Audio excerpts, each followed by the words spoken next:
renouvelée et une énergie entretenue par des forces internes et externes, nous sommes devenus une cible sur laquelle s'abattaient les foudres du système. Nous avons connu les humiliations et les mépris réservés à ceux qui refusent de courber l'échine. Nous avons connu les arrestations.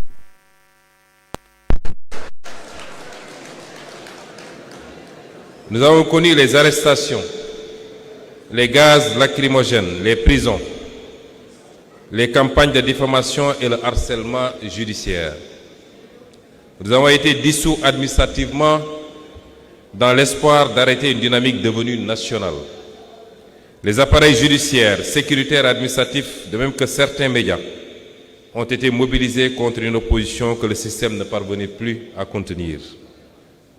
Nous avons vécu les restrictions d'Internet, les arrestations massives et les intimidations visant à faire taire une génération. Nous avons connu les tortures, les filatures, les barricades, les licenciements arbitraires, les blessures morales et physiques, dont le parti et le peuple vivent encore les terribles conséquences. Nous avons vu des dizaines de jeunes tomber sous les balles lors des manifestations. Plus de 80 morts selon plusieurs organisations de défense des droits humains.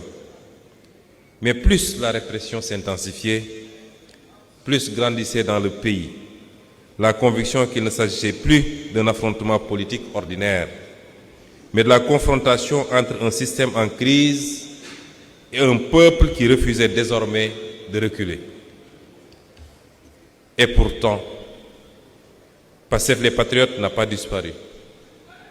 Pendant de longs mois, malgré la dissolution, les emprisonnements de son leader, de ses dirigeants et des centaines et des centaines de ses militants, le pays a continué à vivre de manière informelle, parfois clandestine, à travers ces militants que vous êtes, que vous représentez et à qui je rends un hommage mérité.